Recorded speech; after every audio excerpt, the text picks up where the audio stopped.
The sixth topic.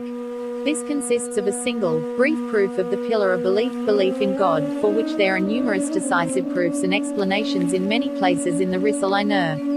In Kastamonu, a group of high school students came to me, saying, "Tell us about our Creator, our teachers do not speak of God." I said to them, "All the sciences you study continuously speak of God and make known the Creator, each with its own particular tongue. Do not listen to your teachers, listen to them." For example, a well-equipped pharmacy with life-giving potions and cures in every jar weighed out in precise and wondrous measures doubtless shows an extremely skillful, practiced, and wise pharmacist. In the same way, to the extent that it is bigger and more perfect and better stocked than the pharmacy in the marketplace, the pharmacy of the globe of the earth with its living potions and medicaments in the jars, which are the 400,000 species of plants and animals, shows and makes known to eyes that are blind even by means of the measure or scale of the science of medicine that you study the all-wise one of glory, who is the pharmacist of the mighty pharmacy of the earth. To take another example, a wondrous factory which weaves thousands of sorts of cloth from a simple material doubtless makes known a manufacturer and skillful mechanic. In the same way, to whatever extent it is larger and more perfect than the human factory, this traveling dominical machine known as the globe of the earth with its hundreds of thousands of heads, in each of which are hundreds of thousands of factories, shows and makes known by means of the measure or scale of the science of engineering which you study its manufacturer and owner.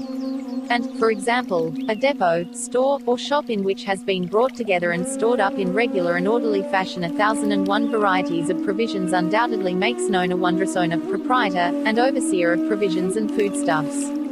In just the same way, to whatever degree it is vaster and more perfect than such a store or factory, this food store of the most merciful one known as the globe of the earth, this divine ship, this dominical depot and shop holding goods, equipment, and conserved food, which in 1 year travels regularly an orbit of 24,000 years, and carrying groups of beings requiring different foods and passing through the seasons on its journey and filling the spring with thousands of different provisions like a huge wagon, brings them to the wretched animate creatures whose sustenance has been exhausted in winter, by means of the measure or scale of the science of economics which you study. This depot of the earth makes known and makes loved its manager, organizer, and owner.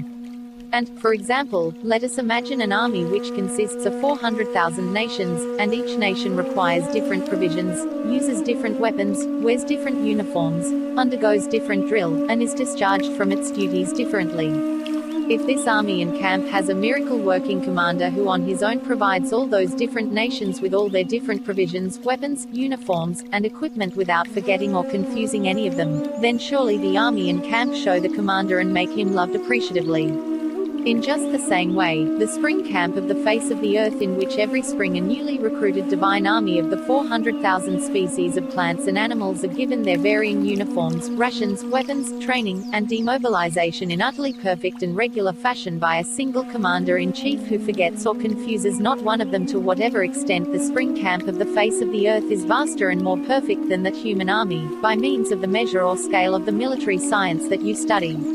It makes known to the attentive and sensible, its ruler, sustainer, administrator, and most holy commander, causing wonderment and acclaim, and makes him loved and praised and glorified.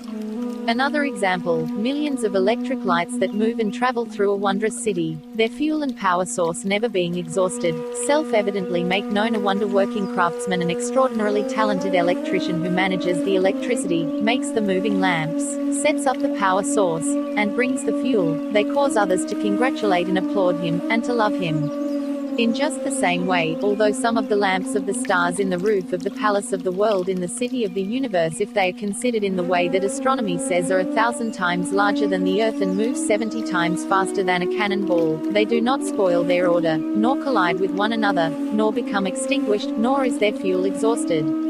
According to astronomy, which you study, for our sun to continue burning, which is 1,000,000 times larger than the earth and 1,000,000 times older and is a lamp and stove in one guest house of the most merciful one, as much.